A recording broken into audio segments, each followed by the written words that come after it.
Back out here in Las Vegas, Nevada at the 2017 D3Hoops.com Classic. And we're talking with Eric Bridgeland, the head coach of Whitman. His team, the #1 team in the country, and they defeated Wisconsin Stevens Point by the score of 77-64 in their tournament opener. First of all, Coach, finally, glad to have you guys on the floor. You're the last team to take the floor this week.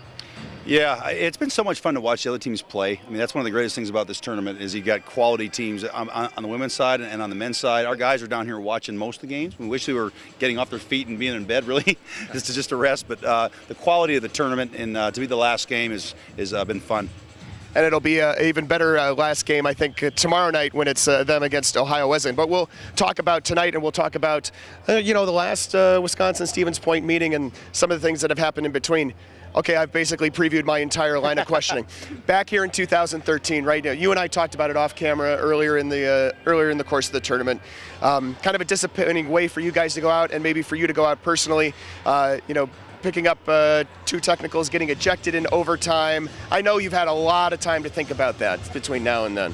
I haven't really remembered it until, I don't know, a few hours ago or last night. I'm not past making mistakes, and you learn from your mistakes, and that wasn't a very proud moment for me with our team. And so I've grown from then and really focused on being composed no matter the calls, because there's no stronger influence than modeling what you want your players to do. So I've learned from that, and we've moved on. It's been a long time now.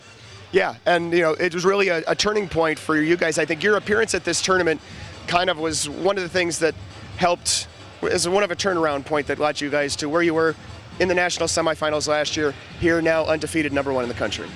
Yeah, I mean, we've been building. I wouldn't say that was a pivotal turning point.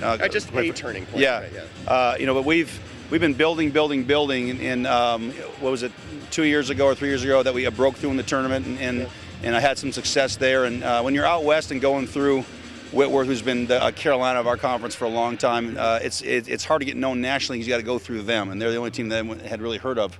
So for us, we just look to get a little bit better and enjoy the ride, and we're enjoying it. We're having a lot of fun.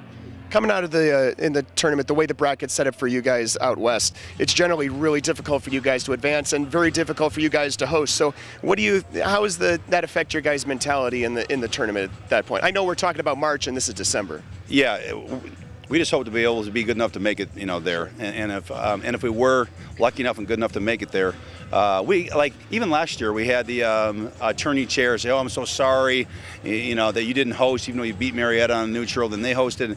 That's how the NCAA works. So it's not like that's the outcome, and so there's no point in fighting it. You just do your best and take control of what's in your control. And you can't worry about that. So we hope, if we were in that position again where we could host, but if we don't, that's out of our control. So we just focus on us.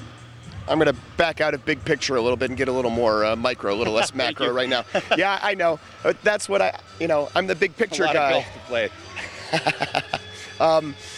I wanted to ask you about how you felt about your team's performance tonight. Obviously, Stevens Point is a storied program, maybe having a bit of a down year right now at 6-5, but having played some incredible teams. Right. You guys had a position where you were up comfortably for a lot of the game. You were up 24 points early in the second half, and Stevens Point kind of battled back into it. They didn't go away. That's what we expected, We didn't really talk about it. We kept process in preparation, but like coaches and stuff, we talk. I mean, they might be the Duke of Division III in a sense. I mean, they've got 4 national championships in 13 or something years, and what we were trying to see is could our culture compete with theirs, and seeing their losses against ranked teams. I mean, everyone's going to lose to Augustana. I mean, they're a good team, and then Wartburg's so good, and then you see St. Norbert, and they made deep runs. So it's not they're playing the best. So we're like, they are battle tested. There's no doubt about that, and they've been in all those games. So for us to come out here and just compete, I thought one of the pivotal moments for us and our culture against the championship culture was the start of the second half. You have a little bit of a lead. And which way is that game going to go? Is it going to go to 24, or is it going to go back down to 6 or 8? Mm-hmm. And our guys embrace that, and to get that extra cushion late to where it doesn't get to double digits because of that run early. Yeah. You know what? I'm proud of our guys for having that kind of focus and togetherness to start the half like that. So how much of it is a battle of culture during these 40 minutes, and how much of it is Jimmy's, Joe's, X's, and O's? I think it's all culture. Okay, well, what involves culture? Playing harder than the other team, being more together, not getting caught up on a call, on a single call and playing through. This has such a tournament atmosphere that you embrace. And in tournament play, they let you play. It's always physical. And so in our own conferences sometimes, they call a lot more of the two hands. Here, you could go ahead and armbar a guy when you're out there. And, so embracing that and going on to next play and giving your best effort. And then whatever. And I thought our guys did that. Mental note: I have to remember to stand my ground when interviewing Eric Bridgeland. So armbar. Yeah. All right. I just have to keep in the picture. That's all that matters. I'm within the circle. It's a circle. Cylinder. Yeah.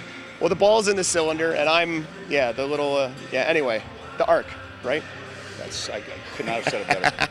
Well, I think I could have said it better, but we're not editing these videos. We're going straight through. All right, you have a crew that obviously has a lot of experience, and they gained a lot of extra experience last year, playing a bunch of extra games.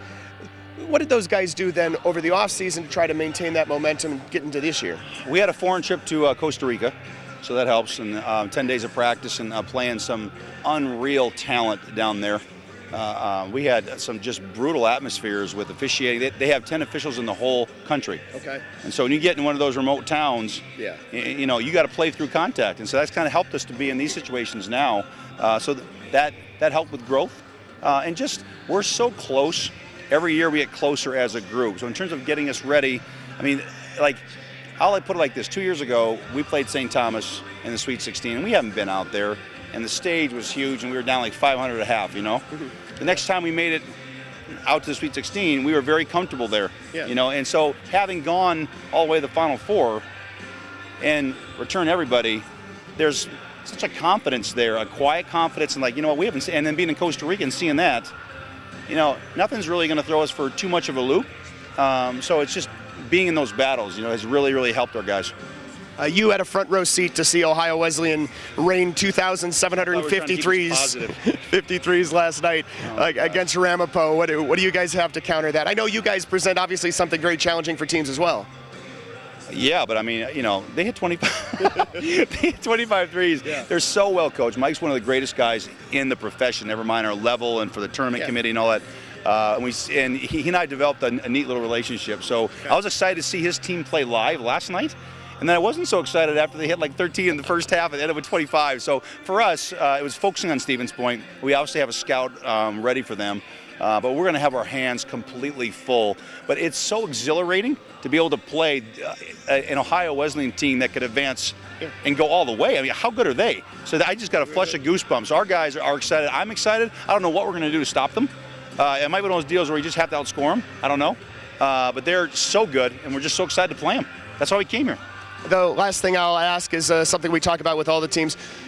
Obviously, we're all about basketball here, but you guys have maybe a little more downtime than we do. What are you guys doing in terms of Las Vegas-y type things at this trip? Boy, let's see. Prep. Prep. What do we do on our first day? So you're like us then? I don't know if we went on a trip. I can't remember. Yeah, we're kind of like you guys. There's a whole lot of prep that goes in. There's film, there's walkthroughs, there's team meals. So we're kind of focused on that. We were just in Los Angeles, and so we were doing stuff down there. We went to Disneyland and did all that. So we're kind of like, okay, this is like a tournament setting. How would we look in a tournament setting? So we're kind of focused on that. Eric Bridgeland, head coach of Whitman, his team undefeated, #1 in the country here at the 2017 D3Hoops.com Classic.